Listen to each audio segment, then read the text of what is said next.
or just want to ask questions, I I'll hope. I'll jump into it because we're going live here. This is Hannibal here from the Hannibal TV on YouTube with another UFO related guest here today. 2 days in a row, we have an author from Into the Gray's Abyss. She's also an experiencer, and she's working on her third book, but she actually has two books already. K. Rose Golden from the Colorado Springs area. How are you doing today? I'm good, Hannibal. Thanks so much for having me on. No problem. You've been appearing on Linda Moulton Howe's podcast a few times, all over the place. So it's nice to finally get your story to my platform. So I'm pretty excited about it. Great, great. Well, I'm glad to be here. So let's get it started. I mean, it started with you when you were a kid, where you were having some experiences with, I guess, visitors that you could see that some people may have thought may have been your imaginary friend or something. Could you start us off like when you first started having unusual experiences? Sure. So, how far back do you want me to go? Um, Basically, the first thing that I remember that was far out and creepy was being in the bedroom in our farmhouse in northern Illinois, and I was little, probably maybe 2 years old, and laying on a bed in one of the rooms. I don't think it was my room. I think my room was at the end of the hall, and it was pink, according to my sister. But the moonlight was coming in. I was supposed to be sleeping. The door was like opened a little bit because I never could go to sleep without the door open a little bit. So there was like light down the hallway, but there was moonlight, and I'm a little kid. I'm going to sleep. I've got my blanket, and some little being thing was there, and was I could see the black eyes in the moonlight. The shape of the head was kind of, like a light bulb, basically, and that's how I describe it. um, Big black eyes, and just a creepy hand coming towards me. And originally, I think I said I was in a crib, and it could have been a crib. I'm not positive of that. It might have just been somebody's bed that I was laid on to go to sleep. Um, but that was the first creepy thing that I remember. I'll backtrack a little bit. Um, when I was a baby, and this is a story from my brother Alan, who's much older than me. I'm the youngest out of nine kids, and the uh, the story goes that my father borrowed a friend's airplane so that he could take my brother and me, and I'm just a little 6-month-old baby. My mom, of course, I'm in her lap, and my aunt and uncle and a friend, to go down to Branson, Missouri, see the town, see some show or something, and go fishing, and then bring back a lot of fish. That was the plan. And I guess we made it down to Branson all right. I mean, being a young baby, I didn't remember anything except for a stage play where in Branson, where the stage caught fire and we all had to run out. That part I seem to remember. Um, but I don't remember the fish or anything like that. But I don't remember anything more than what my brother has told me, which was basically we all got back in the plane. We flew back to Illinois. We hit a really bad, scary thunderstorm, and you know how bad they can be in the Midwest. Um, and my dad had to bring the plane down because it was losing fuel. My brother said, because I asked him once I heard this from him later on when I was writing my book, I was like, "What happened?" And he told me. He said, "Well, there was lightning flashes." He said the sky was ugly. He goes, "It was a bad thunderstorm," and he said there were orange flashes. And when they were trying to get down, or Dad was trying to bring the plane down, and we hit something really hard, and it, according to my brother, it had torn the tail rudder off almost completely off this plane. And this was a borrowed airplane. But they made it down to the ground. And I asked him specifically because at this time I'm researching and I'm writing my book, and it was like, okay, did you have any missing time? Were you guys nauseous? Did you guys remember losing time? Anything, give me something. And he said it was so far back. I mean, this was 1967. I think June or July was the month when it happened. Um, but he said it was so far back he couldn't recall any missing time or anything like that. He just doesn't remember. But he does remember the thunderstorm and getting hit. We hit something. So further on, of course, I have that um, interesting view in the bedroom, being a little kid, that this thing is in there and the moonlight's showing this creepy hand. Dark, it's a dark hand to me. I'm a baby. But the eyes were shocking. And later on, I remember, yes, I saw, I don't know if I saw, but I felt things. So my mother had this little lighthouse made, probably about, well, I was little, so this thing was probably about 4.5 feet high. So I was smaller than the lighthouse. My mother's father, so my grandfather, and then I think an uncle and another grandfather made it for my mother for her, like her 30th birthday or something. Or I was born when she was 35, so maybe her right around their 34th birthday. Anyway, it sat out in the front, and we had a great big lawn there in northern Illinois, in front of a farmhouse. And I would take my little play tea set, 2.5, 3 years old. I had a little yellow and white with flowers, I think, little plastic tea set. And I would take it down there and I would have tea down there. And there were tulips around my mother had really pretty tulips around this lighthouse.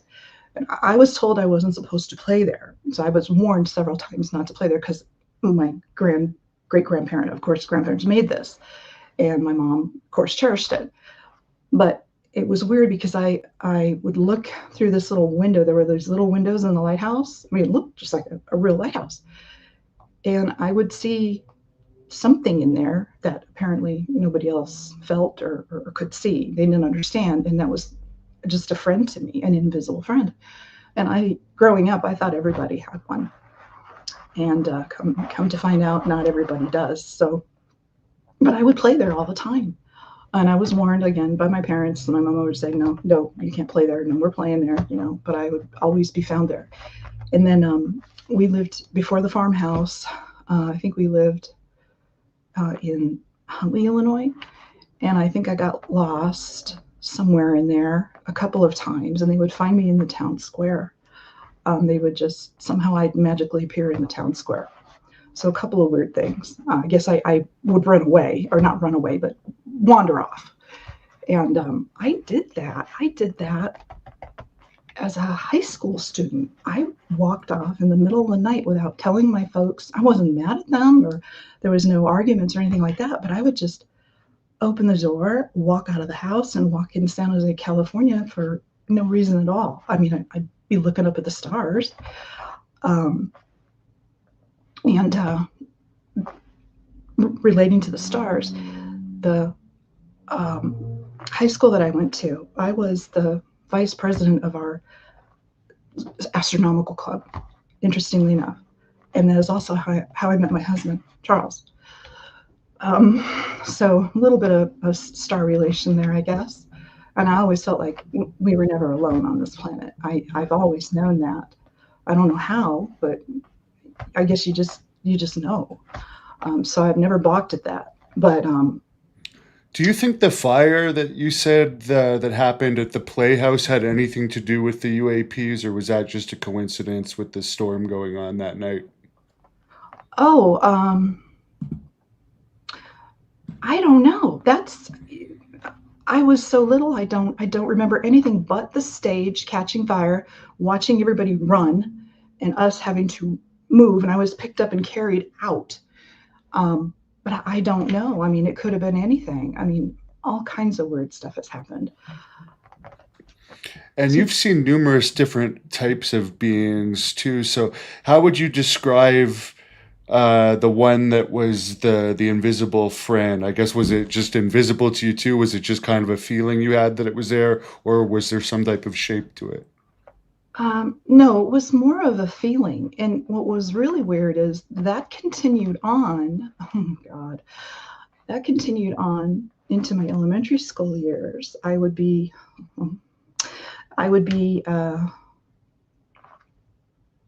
like in Wisconsin. I'm trying to remember. Well, it was El Paso first. But in Wisconsin, I would be riding my horse. I had nobody to ride with me. I mean, I had neighbors and they had horses, but they were older than me, so they wouldn't ride with me. But I would make like my invisible friend was riding the horse with me. But before that, this is where it gets really, really weird.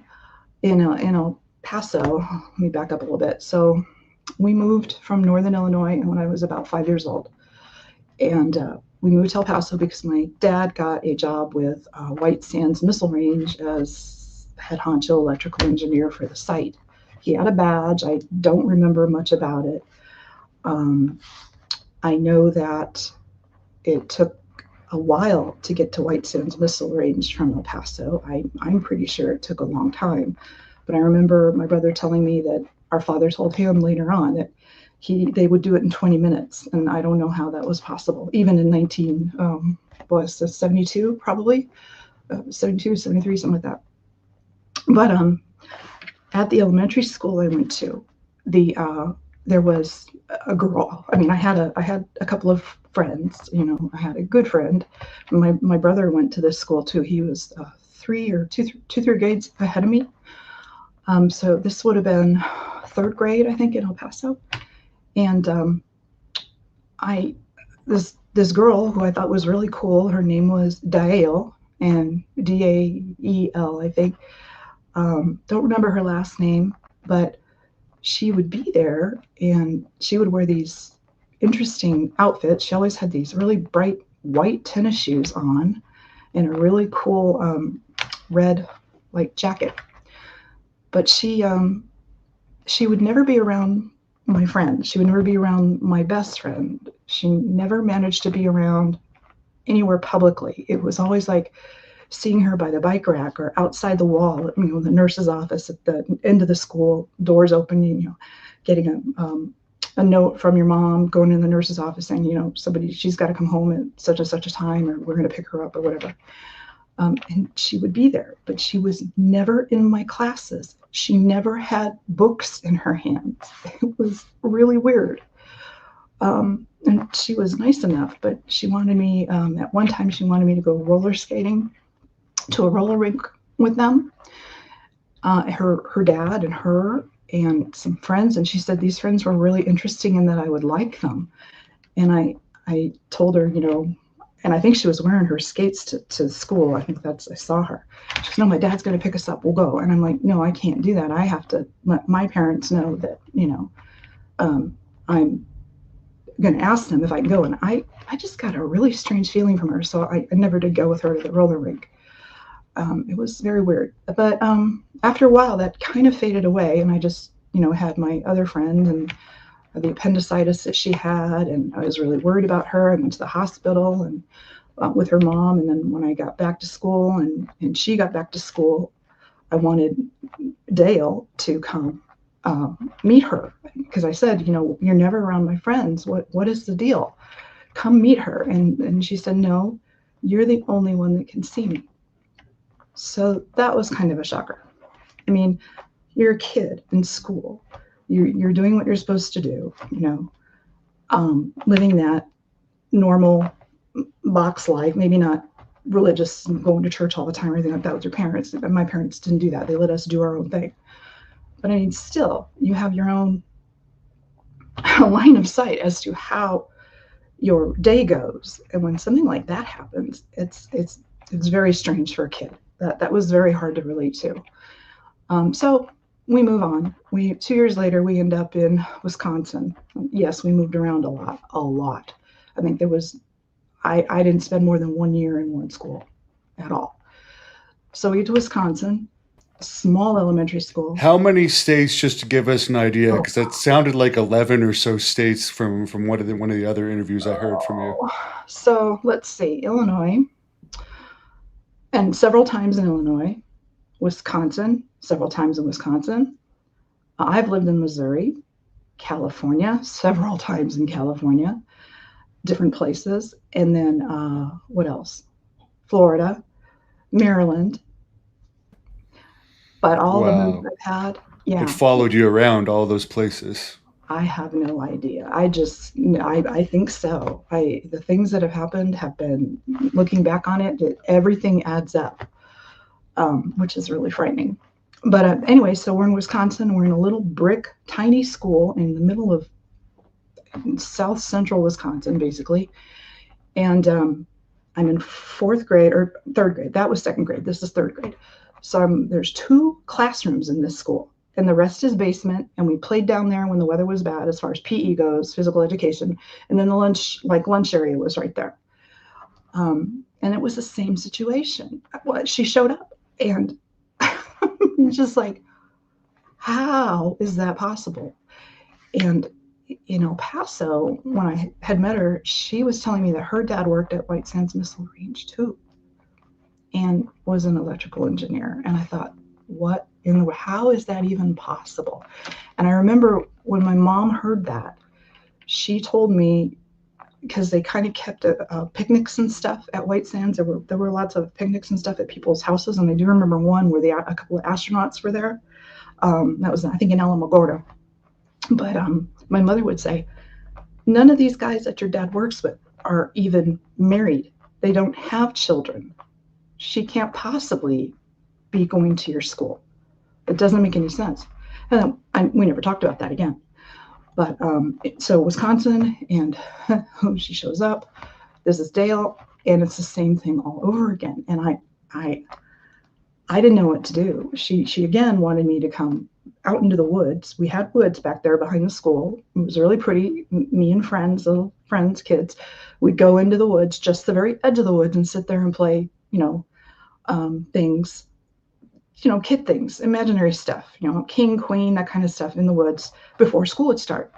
But we were right there at the beginning of the woods. She wanted me to go into the back of the woods and meet people. I'm supposed to meet people with her. And that really freaked me out. And I ended up telling my mother about it. I said, Mom, this girl showed up again. How is this possible? And we didn't, I wasn't an adult, so I wasn't thinking about it the way an adult does. I was thinking about it as a kid going, this is really weird. How could she possibly be here in Wisconsin, Mom? And my mom would say, I don't know. It does sound really strange. And then she was alarmed because I told her she wanted me to go way out into the woods with her, and that we were going to meet her friends, and that I would like her friends. So I think that scared my mom a little bit. But yeah, so you've got the invisible friend thing. You've got the lighthouse thing, where I always constantly played with my tea set. And then I was horseback riding with an invisible friend. And then, of course, Dale shows up, who I don't think was a real Dale person. Did the horse have any reaction to the invisible friend? So, no, Sugar was really good. But here's something that happened in Wisconsin also. We had a barn, of course. I had an ex-barrel racer. Sugar Babe was her name.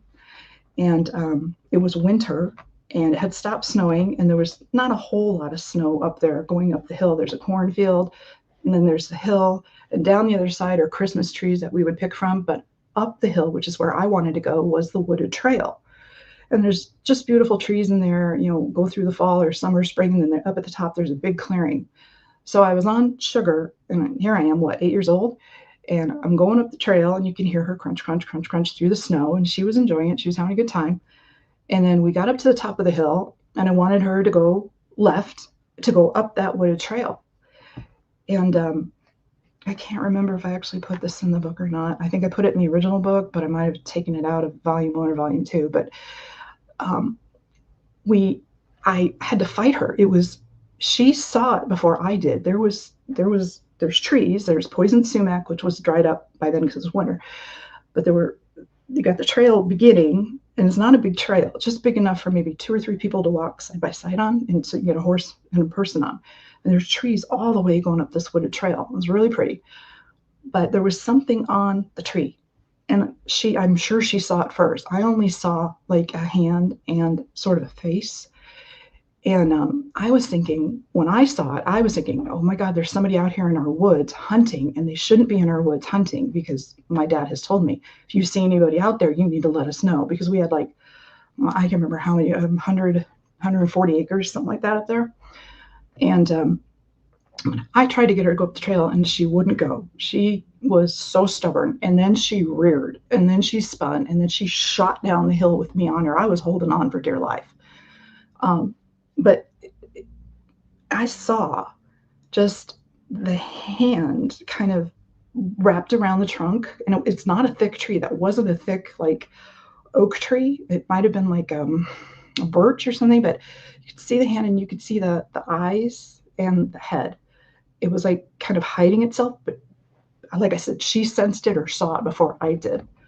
And in that farm, just to give you a little history, was really old. When we got to Wisconsin, we were in a rental place in Sparta, Wisconsin. While we were building this place, we knocked down the old house. It was over 99 years old, I think is what my dad said. I was helping knock down walls too at 8 years old. And my brother, my only one brother who's 6 years older than me in the family, he and I have talked because he has had ghost things happen, that type of stuff. And he's had things grab his foot in the middle of the night when he was little. And in his place in Kentucky, he's had ghost stuff happen there in the house that he was restoring, a really old colonial house. But he was telling me that there was a wall that we left there in the house. And I didn't know about it. Again, little kid, you don't know about this stuff. And he said he would come home from school and his books and his music papers would be all over the place. So there was he thinks there was some ghost or spirit living in the house with us. I had no idea. No, I didn't see my Tinker Toys or Lego, Lincoln Logs, didn't have Legos, flying all over the place at the time upstairs in our small play area. But yeah, that was very interesting. And he happened to be the brother that was down there at the barn when me and Sugar went zipping down the hill. And she went left and I went right. So she made it around to the barn and I fell off. And of course, he came over and said, "Hey, are you okay?" And he helped me up. Um, things like that happen with horses, but they're very sensitive. So yeah, she saw it first, and then I saw it. That's the only thing that I saw in Wisconsin that I can consciously remember. So when did things start to get more serious? When you started seeing beings that were more similar to these creatures that must be a little bit unsettling. Very unsettling. Oh my God. So way into the future here. I guess it's very strange. I don't know. I'm learning and hoping that we get real facts and data someday soon. Um, but going into the future, 2017 September, we're in Diamond Bar in Southern California. We were living in Colorado. This is me and my husband. Our kids are grown and gone, and we've been in Colorado for a long time. But we had to move there for a job for him with one of the big aerospace companies. I won't tell names. And so it was Labor Day. We went out for celebration, hamburgers, whatever, just to hang out together his last day before he had to start the new job the next morning, which was September 4th, 2017. And this is a rental house. We're in a nice rental house, big backyard. But it was that evening, he went to go to bed early because he knew he had to get up. He wanted to make a good impression, of course. And I didn't go to bed till like 11:30 at night. My big habit, and we had just moved into this house, not 2 weeks prior. We had just gotten our furniture set put in, like on the 28th of August. So we were fresh to that house. But anyway, the cats were downstairs. I made sure the cats were okay. They were sleeping in their blanket areas and shut my coffee pot off, shut the lights off, locked the doors, and everything was cool. And because my legs were hurting, and I do have a problem with my legs, we had the wood floor downstairs, and upstairs you have that laminate, and then going up the stairs is laminate. And I noticed I was hurting as I was going up the stairs. So I was thinking, okay, I will sleep in my office, which is the guest bedroom upstairs on the left, rather than going into the big master bedroom and sleeping with my husband. And I thought, I have to go in there though to get my nightgown stuff, get my face washed, and then I'll go out to the office and the guest bedroom, and I'll sleep in my bed in there. And I got ready for bed, and I guess I just wasn't thinking, and I got into the king size bed with my husband. Now he's snoring away. He's totally asleep. And I look at the clock. It's like 11:30. Okay, so I must have gone to sleep. And back then, I kind of slept. It was hot. I don't like hot. I do not like hot at all and humid. And I was not getting used to it. Even with the air conditioning blasting, I still wasn't used to it. So I would sleep with on my back with my hands over the sheet, and then just the light comforter, or maybe I don't think we had a blanket. I think we had a light comforter on, and that was it. And I went to sleep. I had this weird dream. So it was me walking either in the woods, I think, and there's some mist or fog, and I see some beings that are hooded, cloaked, and there's like probably four of them, and they're surrounding this black pot kettle. There's steam coming off of it, and so they're obviously cooking something.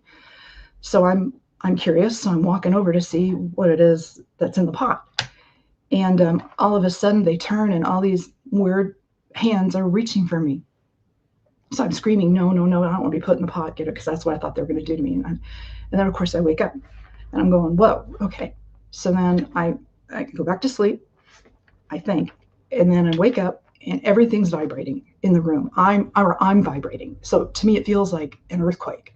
And there's this blue light in the room, and I don't know where it's coming from. That was so shocking. It's just a bluish white light just in the room, not coming from any source in the room that I could see, just there. And I'm thinking fire engines, police vehicles outside, and my heart's beating a little bit. I'm vibrating. I'm actually vibrating. This horrible vibration feeling was going through me, and it was hard, and it was at times it was very hard to breathe. It was very scary. And I ended up kind of cocking myself over on my left elbow to look towards the window. No, the light's not coming from there. I don't hear any sirens. We're in a 2-story house on a cul-de-sac, on the edge of the cul-de-sac. And if there had been, and I know we had, the window was closed. It's got wooden shutters. It's locked. There's heavy drapes on it, and there's a window seat there with pillows. Not that that's a big deal, but it was closed and locked with heavy drapes. No light was coming through there.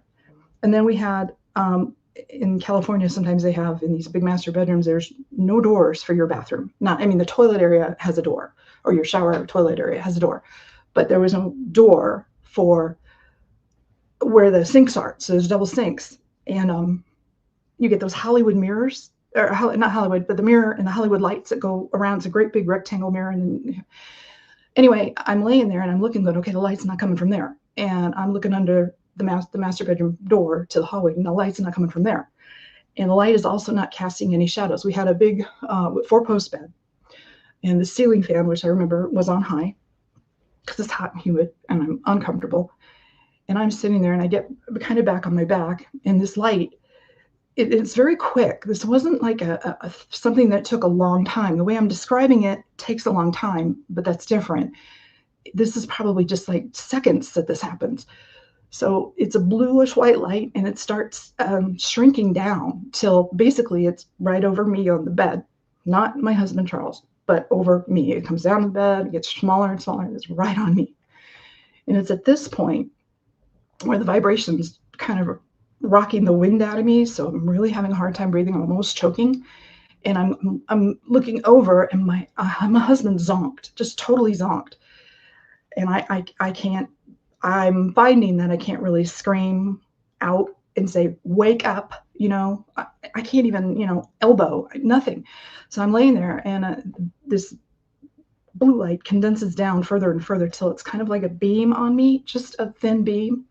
And I see at the end of the bed, I felt this touch on my foot down there at the end of the comforter. And I'm really going into panic mode. My heart is galloping in my chest, and it is unreal as I look down there, and what I see is just maybe 4 inches of this round head, and in this light, it's dark, but it's also pale. It's pale, but it's got this bluish gray look to it. Even in that light, it looked even creepier than that. And then you see the black cat-shaped, almond-shaped eyes. They look like they're big, huge sunglasses that go around the head. And so this thing that freaked me out. It's not a cat. It's something. And in my head, I'm going, I can't breathe. And this is a thing down here. What the? I'm thinking all kinds of bad things. And I'm going, dear God, don't let it be like this. Please don't let it be like this. Because I'm thinking I'm going to die. That's what I'm thinking.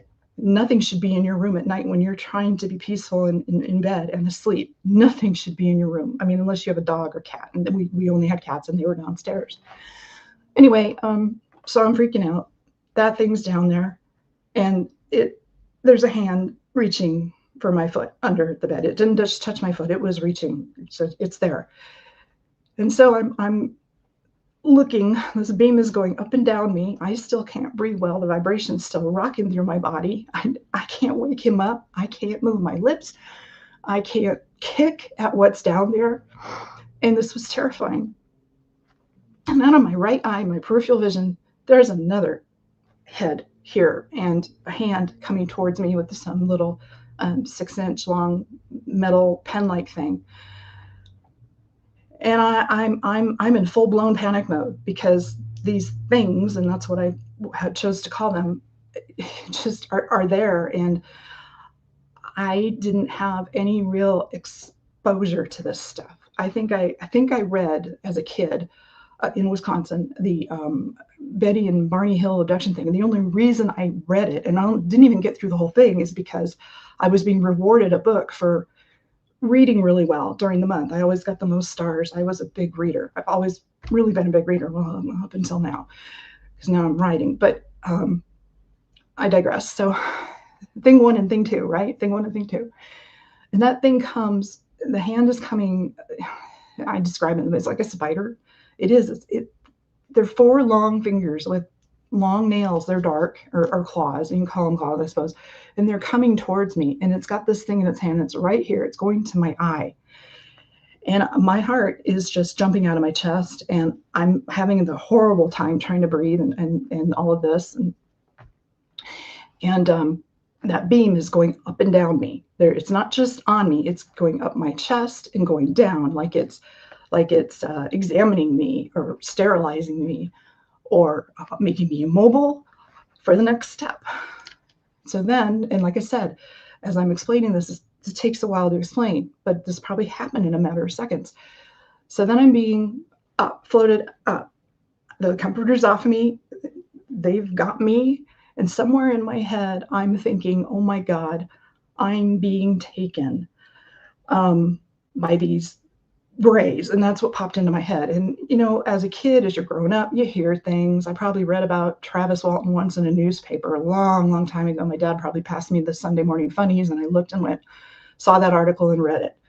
But I mean, I have no idea if he had that experience or not. But so grays popped into my head. So instead of calling them thing one and thing two, grays. And then I remember somewhere Zeta Gray. So that's kind of where I came. But as I've done my research, that has become very apparent to me.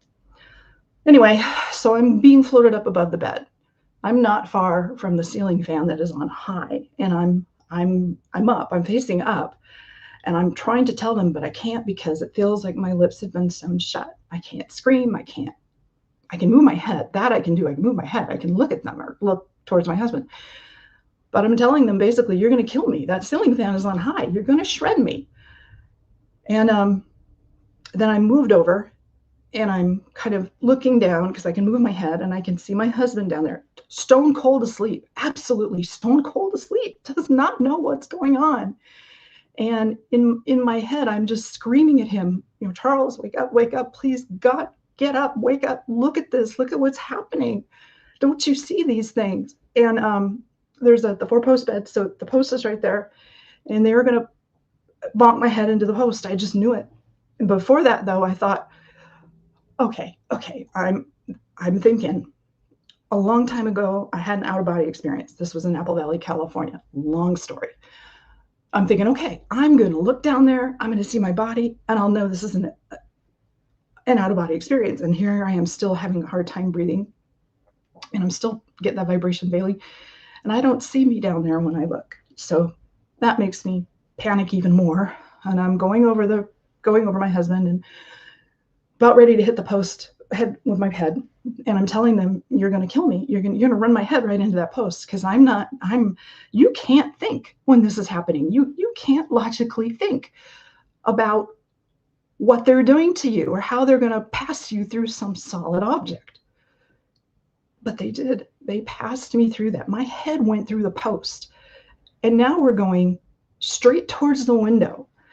And I had never heard of anything like this before. So I'm thinking, in my head, I'm thinking, put me on my feet. Was there any feeling to that when you were going through the post? Was it any like uncomfortable feeling, or what happened when you're I going just through that? passed right through it like I wasn't anything. It was Hmm. very weird. And the rest of my body, of course, is just going over the bed. And so, but they're taking me straight to that window, and I'm telling them, look, please, just put me on my feet, walk me out through the door like normal. But they don't do that. They do not do that. They take you, and they take you any way they want to, and they'll take you through the window, the wall, whatever. Anyway, so we're heading towards the window, and I'm saying it's locked, it's shuttered. You guys can't take me through that. That's solid glass. And of course, I'm not speaking this, I'm thinking it. But they don't have the ability to perceive what we're thinking. They're there to do a job, and that's take the human. But anyway, we get to the window, and I got close to I think I just passed out and zonked out.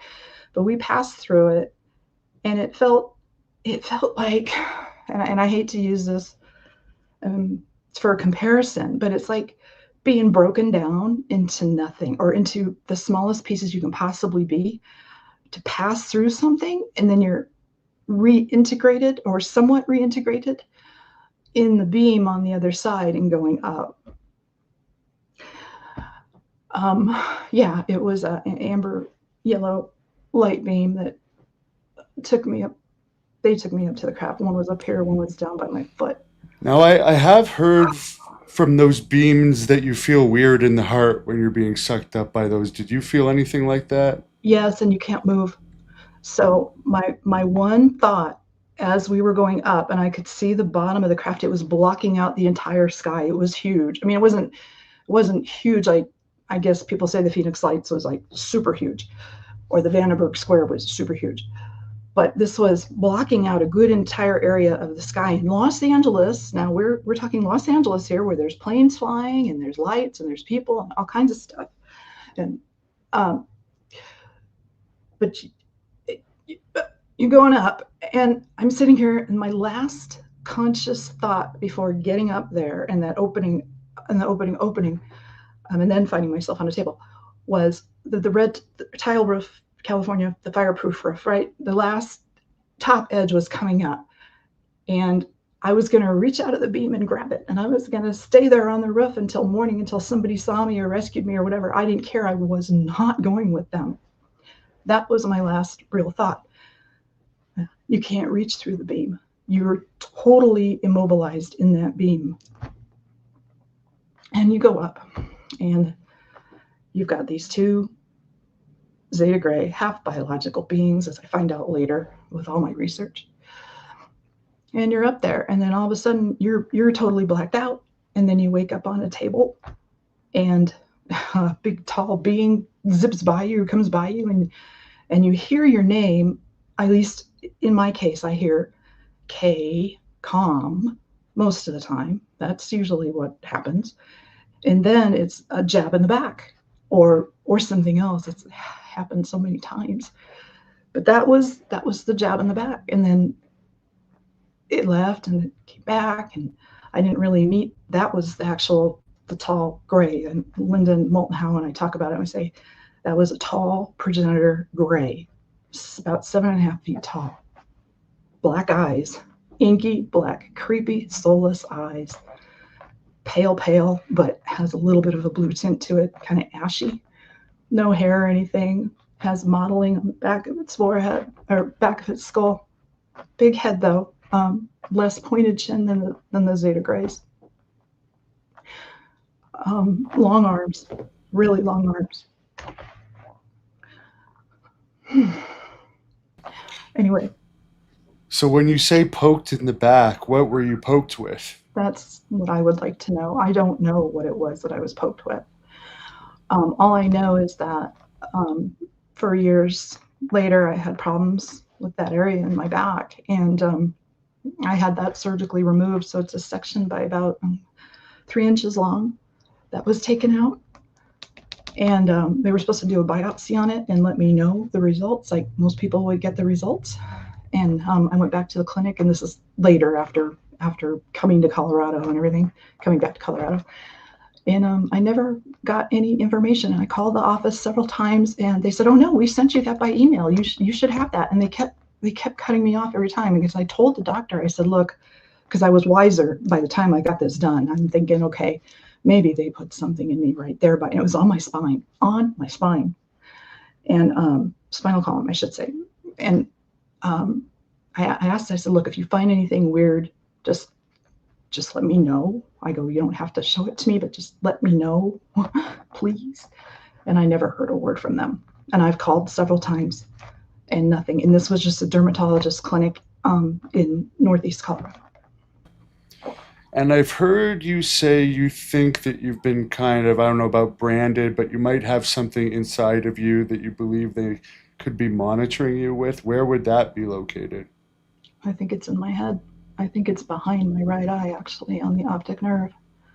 That's what I thought, because in Diamond Bar, after that initial abduction, um, I went to lens crafters for eye exam and everything, right?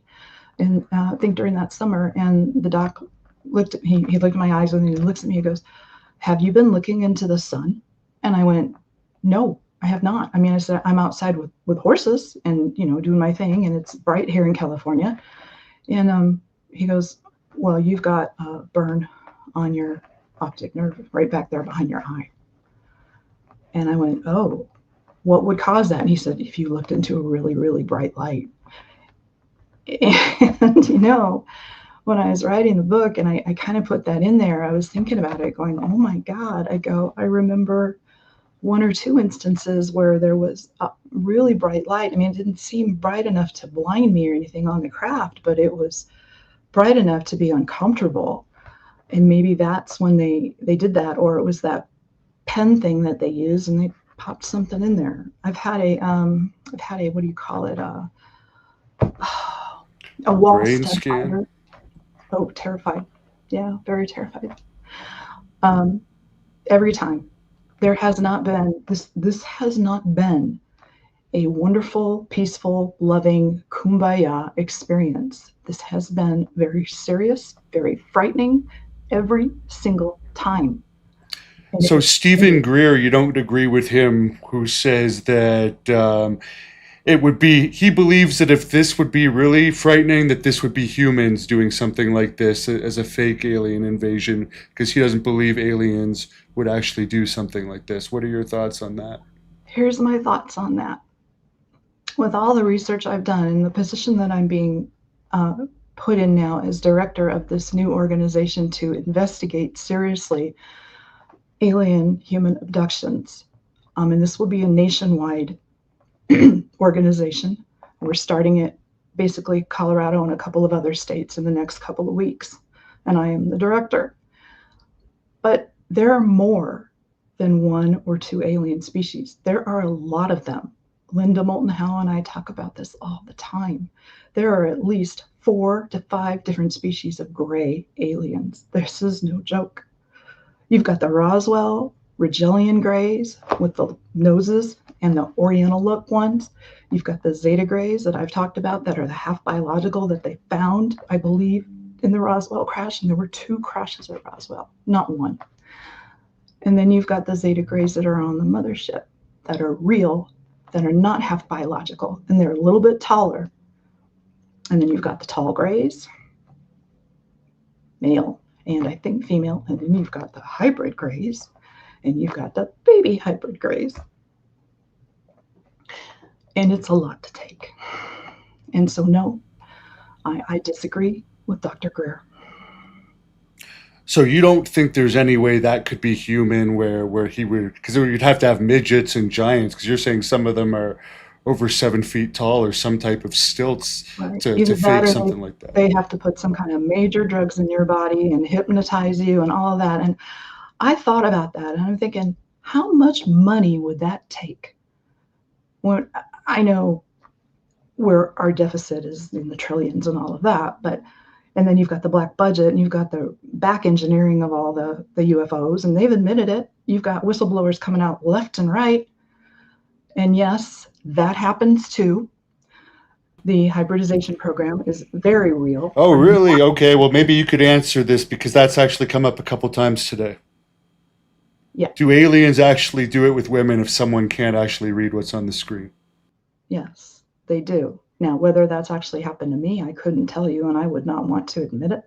But I do know that I've been there on the table, and then I've had the mantid being right there in the tall gray putting his hand over my abdomen. This is the illustration on volume 2 that Amazon doesn't like.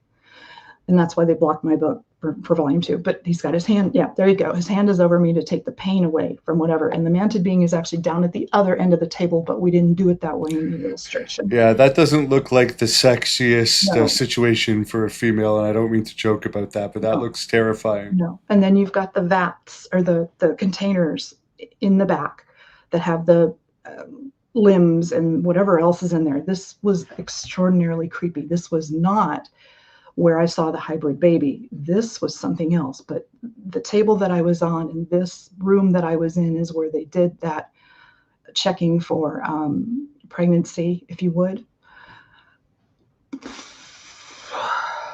Like I said, this hasn't been pleasant, and it's hard. It is very hard to talk about it. I don't even read other people's experiences. I don't read their books. I mean, I've tried, and I just sit there and go, oh my God, I can't do this. I'm trying to keep my own mind clean and free of anybody else's stuff. Now, here I am going to be the director of this new group, and I'm going to be looking at abductions in writing and putting data into a specialized database for this so we can get some real answers. There are so many species out there, but these grays, these ones that take me, these are not benevolent creatures. You can't tell me somebody's benevolent when they're coming into your bedroom at night and taking you and experimenting with you and using you. Yes, very frightening.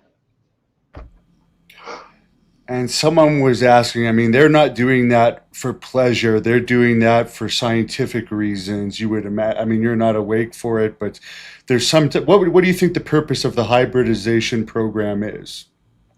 The progenitor gray, the tall gray, Rex, in my accounts, he has inferred to me that he is eons old, and this is through thought transference, not actual telepathy. Telepathy is reading the other person's mind or the other being's mind. Thought transference is having a thought put into your head, whether it's picture or words or symbols. That is thought transference, and that is what's been happening with me in this tall gray that's been in the background for so long now. Basically, eons old, helped create the English language. This is not our planet, and I am theirs. Quite point blank was put into my head.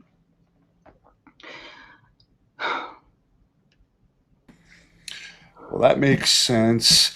Some people say that for the hybridization, it's like they want to kind of populate the planet without us really having our guard up, and then suddenly there's hybrids everywhere and we haven't even realized it. And other people say that they're actually using these hybrids as almost like slaves on their own planets. There's Well, a lot of weird stuff. there's a lot.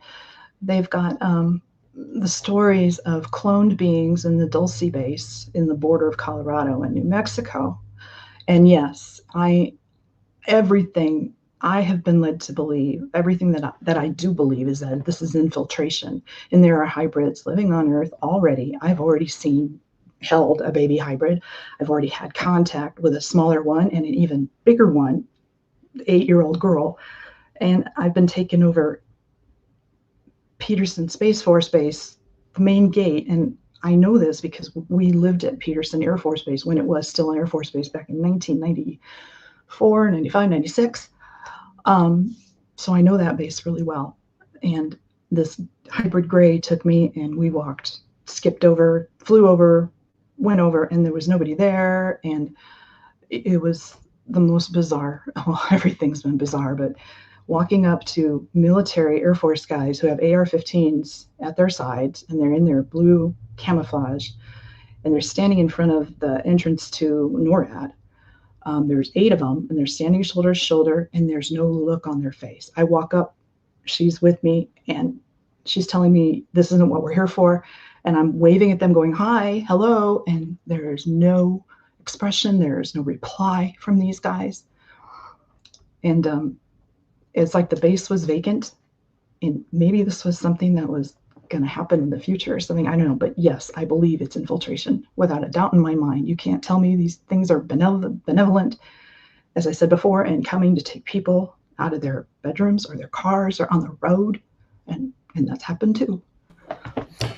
Someone's asking, would a gun work on them? And I seem to hear you have a dog. What happens to the dog if they enter? Are they frozen No, or? no dog. Cats. We had Oh, cats. they're Now cats. I Okay, big cats, it only have sounds a like. horse.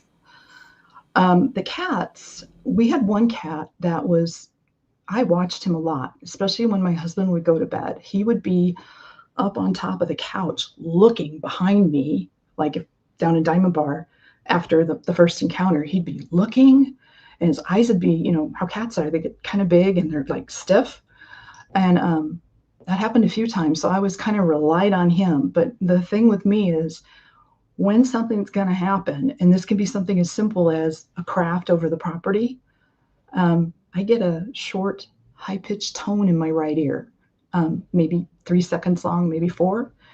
And I know to either grab my iPhone and go out and try to take some photos, and I have several of them, of strange things over the property, and not just here, but at our other place in Colorado too.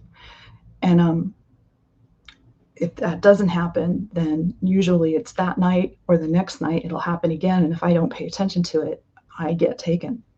So that's like my little warning that it's going to happen. And then when it happens now, it isn't going up into a beam. It's a vibration that hits the head, comes through the body, and then you're gone. And then I'm gone. And then I'm up on the craft. Everything is just like it was the last time. Wedge-shaped, pie-shaped room, the bed that I have to lay on or sit on, and then the commands that come from the tall gray, K, calm, this is necessary. It doesn't explain why it's necessary. It doesn't explain what they're going to do to me. I've had so many abductions, and I've been experimented on and used for that hybridization program, and this is not a good thing. Yes, I can tell you've been very disturbed by it. Does the book is it therapeutic to you to write these books, or does it bring back trauma? So, like, is it worth it to do these books for you? I can see you're very upset, for instance, talking about this. When we got to Colorado, after the 18 months we spent down there, it was shocking to find out that in March of 2019, I got taken right out of my office by 5 of them, 5 of the small Zeta Grays, through my back closet, through the cement wall, up and out into a small craft. And then they took me out, way out into space. I don't understand why they had to go that far. But then the K calm came into my head from the tall gray, who was not on this craft. This was a smaller craft, really small seats. And there was a little room where I had to go to at this one point where it felt like the craft just stopped in space. And I had to sit at this area where there was this transparent screen with some bluish purple glyphs or whatever on the side. I don't even remember what exactly they were. And I had to watch these scenes of beautiful, like rocks and mountain waterfall, gorgeous flowers down at the bottom. And then all of a sudden it was gone, devastated in a fire. I got to see dinosaurs, eating these great big trees, these beautiful leaves, really lush rainforest, if you would. And then that's gone. Everything's falling into hell, basically. everything's chaos. And so many depictions of Hitler and a tall, looked like a Nordic being talking in front of a broken down rubble-like building on a hillside, but Germany, I'm thinking Germany, and they were discussing something I couldn't hear, but they were right there, kind of, and it was in a Nazi uniform. So that, and then other things. And by the time I was done looking at all of it, I just, no more. I don't want to look anymore. And then they brought me back.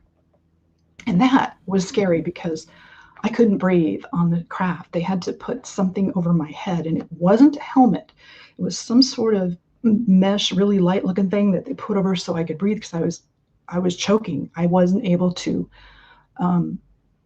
move or speak or breathe well, and I was falling to the floor. And I told them, I'm going to die. You need to take me back home. I for some reason, this atmosphere, whatever this was, or different universe or different dimension, whatever you want to call it, I couldn't breathe. And they had to put that thing over me. And then I was able to breathe, and I was able to look at the planets and the stars and the everything that was going on. And some of that was beautiful. There were swirling arms of dust and rocks, and really pretty. I mean, but then they brought me back. And here's the weird part. So that morning, our son and his pregnant wife were visiting us. And this was in Northeast Colorado, in our other house in Castle Rock, Colorado.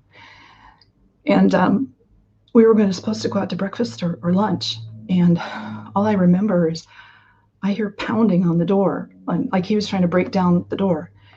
And I'm finally awake, and he's going, Mom, it's like 11 a.m. And I thought, oh my God, but I was so physically exhausted from that. I slept until 11 a.m. And no, we didn't go out. I didn't want to. That was the morning that I went to our master bedroom, and I sat in our recliner, and my husband came in and was going, what's going on with you? And I told him, and I think this is actually in the book, I thought they couldn't get me again. And I'm sure he was thinking, oh my God, she's involved with the mafia or something like that.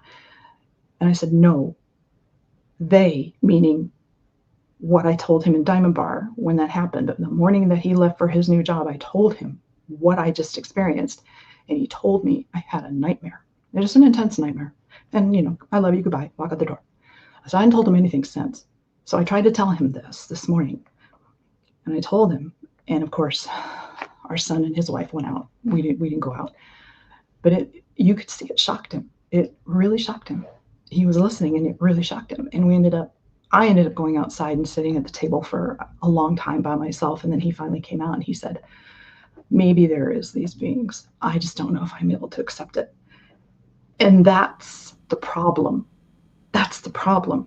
They use this against us. They tell us we're crazy because somebody has an experience like this or several experiences, and they tell you you're crazy.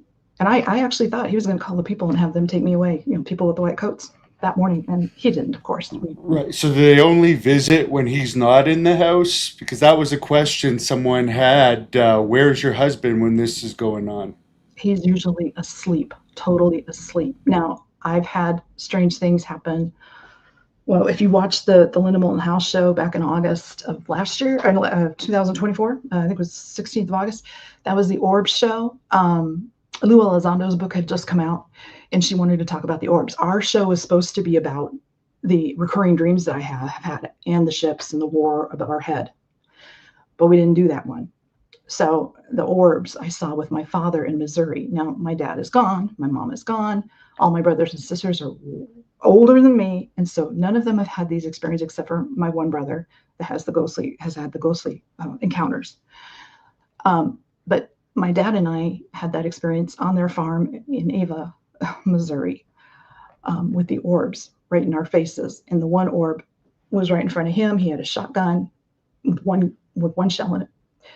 And it dropped to the ground. He was very scared, didn't know what to think. These things are going up, down, back, forth, and coming back in front of us. And the one, yellow, and then orange, yellow, red. And the one in front of me turned red and went around me a couple of times. And my dad is just like almost paralyzed, telling me, just stand still. Don't move. And that was, and I don't know if they were looking for something or if they were just playing with us or what, but I didn't like it. And we both went back to the house, and we thought these were hoodlums. When we saw the lights from the window, we thought somebody was at the end of the property near the deer clearing lighting fires or smoking or doing something. And that's when my dad took the gun, and I went with him because, well, he's older and I didn't want him to get hurt in case these hoodlums turned on him.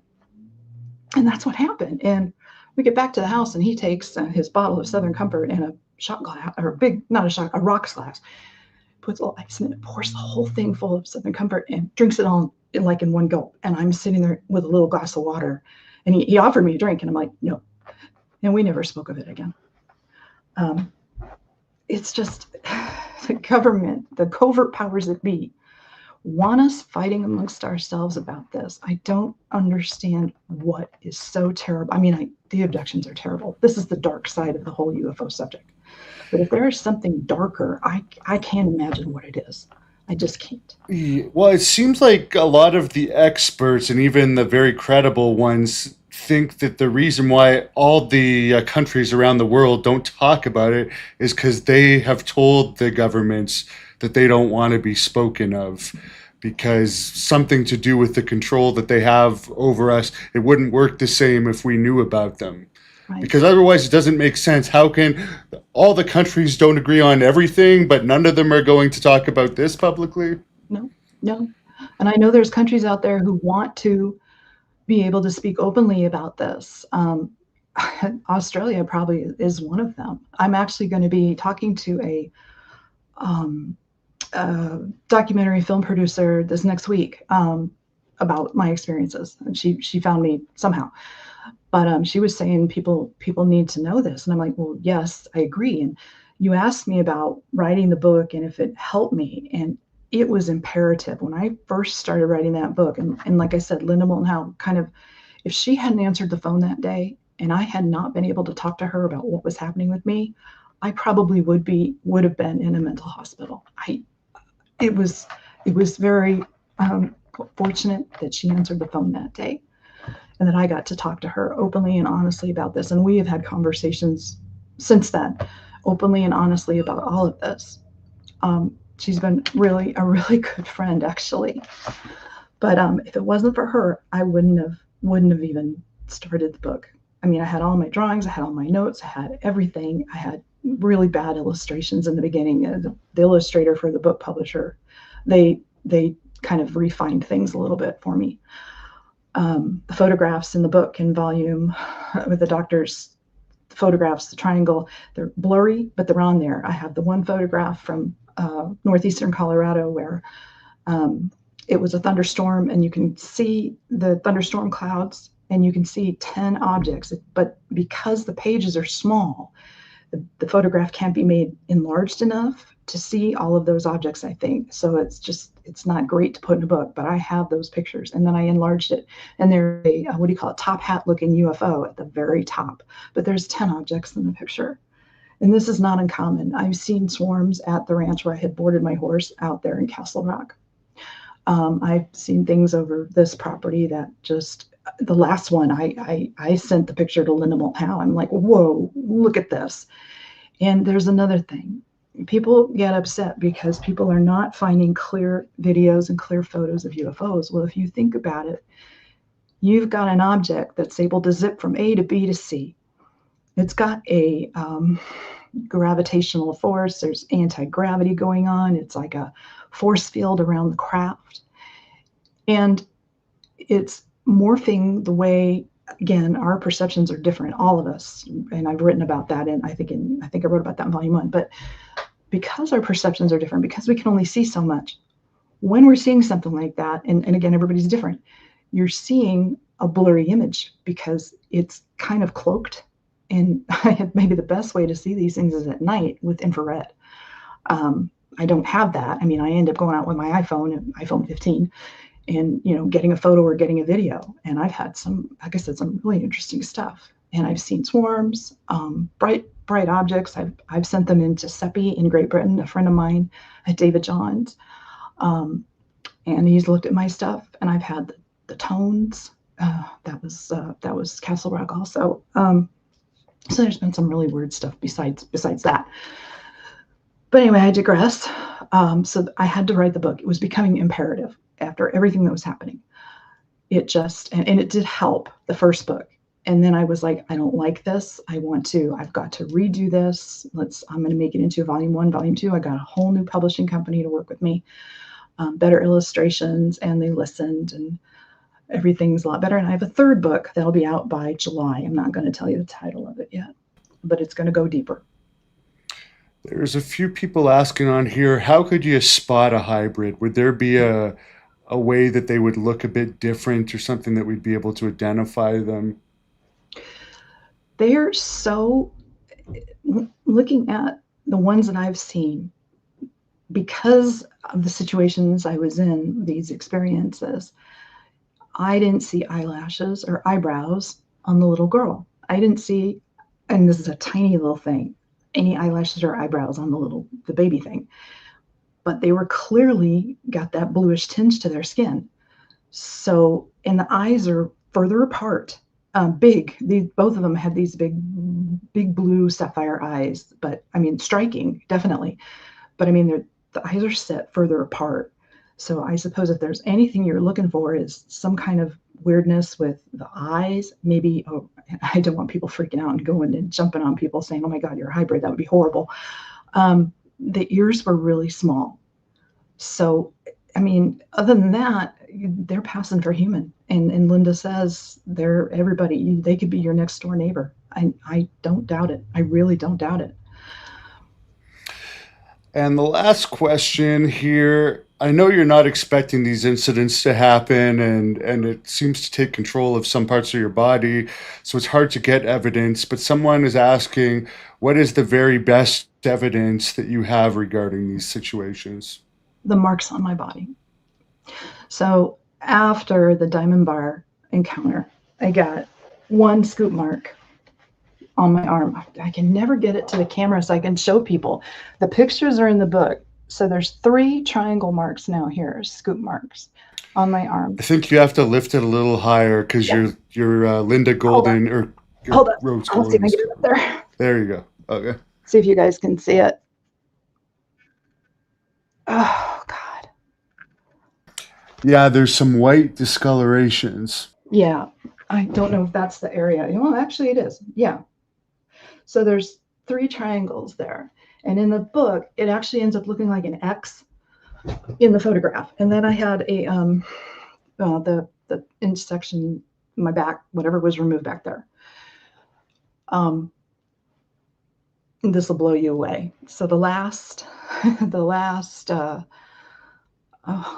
contact with the tall gray was 2 months ago, maybe 2.5 months ago now, was being taken. And I actually put a little video on Facebook. I had no makeup on or anything. I had just gotten about being sideways on the bed and telling people, I'm going to tell you this, and this is what's happening, and I will try to get a better video out with my makeup on. No, I have not met Bob Lazar. I would love to, but no, I've never met him. Anyway, I explained that this encounter, I was taken up to the tall, he has his own crap. This is the tall progenitor gray that I call Rex because he has a strange name and I just shortened it to Rex. I was standing in the wedge-shaped room. I'm pretty sure it was a wedge-shaped room. And there was this, he was there. He's 7.5 feet tall, so he's tall. I'm 5'9". And there's this clear screen that kind of comes out of nowhere. And he's doing something with his middle finger, I think. He has four fingers, long arms, like way long. And he's doing something. And my mouth is hanging open. And I'm just standing there immobile, but my mouth is hanging open and drooling. And I'm trying to do thought transference. I'm trying to say, okay, because this is when the the East Coast was getting hit with drones left and right. Things were crazy. So this was like last year, 2024, November, somewhere in there. And I'm asking, trying to get this into his head. What are these things? Can you please tell me something? What are these things? And all I got from him was more and bigger ships are coming. And he was doing something. And when he did this thing on the screen, I had this flash in my head, like an explosion. And I don't know if he did something to tweak the whatever's in there, implant, if you want to go that far to say that. But that's what happened. And it blew me away. And the fact that he said more and bigger ships are coming when all I was asking about was, what are those? And this was well before the whole this last year with three eye atlas, well before this. But it's happened that he has given me that particular message 3 times now. So I don't know what to make of it. I know that kind of goes in line with my recurring dreams and what happens in them. But yeah, it's been scary. It's been scary. Well, at least the Three Eye Atlas is past Earth now, and it looks like it's on its way to Jupiter. But who knows if any scout crafts were dropped from it or anything? It's hard That's to say. that's true. So we'll Yeah, know March 16th of 2026, I guess, about if it stops right by Jupiter. We'll all know, hey, this thing shouldn't be stopping. yeah, exactly. And the only other thing I wanted to ask you was you're showing pictures of the greys and the mantises together. Is that common for the different races to work together on these abductions? And the other thing is, someone was questioning how could you have seen the outside of the craft if you were inside, which I'm sure you have an answer to. Yeah, someone was listening to what you Oh, said. yeah. Well, I've been told I'm not supposed to take pictures, but I do it anyway. So yes, I've seen the craft from the outside above my roof in Brighton, Colorado. At least I'm pretty sure that is the craft. And then I've seen other ones back in Castle Rock and stuff. I have seen the outsides. Didn't have my phone to take the pictures. I've seen crafts come together too, bang together, or you think they're going to have a big explosion and debris is going to fall all over you. And there's nothing but a glow. And then all of a sudden you get 3 of them. And that was also Brighton, Colorado. That was like a year later. But the blizzard and the craft over the house, I'm pretty sure that was Rex. This is about a 30-foot craft around, so not huge, at least on the outside. But when you get in the craft, it is different. It is like you don't think a quarter could be 25 feet long in a craft, and it's long, and you're walking with this little Zeta Gray. It's sort of like the inside of the craft is distorted, and maybe that's where the whole time distortion thing comes from. Because when I was returned, like in Diamond Bar, well, every time I've been returned, it's usually about an hour. When Diamond Bar was 2 hours later, 2.5 hours later. I mean, 11:30, and then woke up on that bed about 2:35 or 2:40 in the morning when I jumped out and went down and made the coffee and opened the wings of the patio doors and sat outside and breathed in my horse's senior so I could get myself grounded and then start asking myself questions at that table in the cold winter night that night. But there's a distortion definitely in these crafts, and I've heard this now from, I believe, Danny Sheehan, who's the attorney. He works with the Disclosure Project with Stephen Bassett and several other people. I mean, Curly-haired guy yeah, that people white, probably yeah, remember. yeah, Yeah. really, probably a great guy, and he has stuck with this for so long. But I think he had a story where he was saying there was a man who went into one of these, and he was dizzy and struck by how large it was inside. It was like, he said, it was like huge, like a football field inside. It really blew him away, um, physically and mentally. So when he came out, it was really bad. But my experience has been, with the I'm calling it a sanitization process with the blue light or the immobilization and the things that they do to you. It's like before I could see the hybrid baby, I had to be put on a table and there were several other people in this huge room on tables, humans. But I had to be inoculated with something. It looked like that machine that was on me, punched 5 holes in my arm over here, needles, before I could go into the nursery area on the big ship and see the hybrid baby. I was forced to hold it, and I didn't want to. I was completely repelled by it. Um, anyway, yeah, it's been a roller coaster of a ride. Well, you got your first book is on Amazon. The link is right there. And the second one with the cover that it's not too controversial for YouTube. So we can put it on YouTube, but Amazon didn't like it. So you can get it on Barnes and Noble. Yeah, And yeah, that's your you get them Barnes and Noble. first cover, right? Right. The first cover has the There you airplane go. with the saucer. That's the original Into the Gray's Abyss, and that was published in October of 2024. And then the new books are Volume 1 and Volume 2. Volume 1 is Unbelievable If Not Experienced, and Volume 2 is The Abductions Continue. And your website is down right now, but Yeah. it's going to be up again soon if people Yeah. want to write it down. This Yeah. is going to be up forever, so someone might watch this a year from now. So Oh, where could they awesome. find your website? So my website is K, just the initial K, rosegolden.org. And yes, it's down right now. Hopefully it will be fixed soon. And you can get my books on there too. And you can get signed copies, actual signed copies that I will send to you. And there's Stripe on there, so you can pay through Stripe. So that is set up as soon as it's fixed. Very good. Well, I appreciate it. That was extremely interesting, and I'll let you close this up with whatever you want to tell the fans. And fans, please give this a like and check out her website. Well, again, thank you for having me on. I appreciate it. And hey, everybody, it's not a phenomenon, it's a situation.